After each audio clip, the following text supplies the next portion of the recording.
السلام عليكم ورحمة الله وبركاته مشاهدينا الكرام.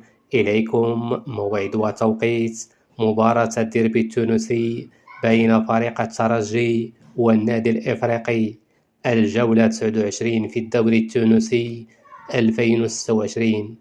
تتجه أنظار عشاق الكرة التونسية هذا الأسبوع إلى مباراة الديربي العاصمة في تونس بين الفريقين الكبيرين الترجي التونسي والنادي الإفريقي.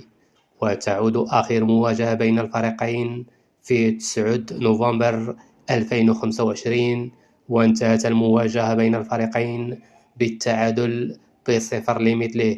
ويتصدر الإفريقي جدول الترتيب الدوري التونسي في المرتبة الأولى برصيد 62 نقطة، ويحتل فريق الترجي التونسي المرتبة الثانية برصيد 60 نقطة.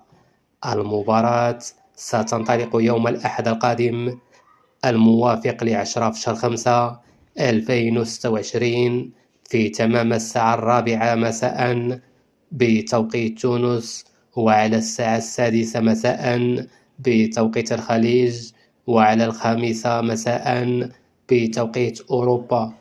المباراة ستكون مباشرة على قنوات الوطنية التونسية وعلى قنوات الكأس القطرية والمفتوحان في الأقمار الاصطناعية.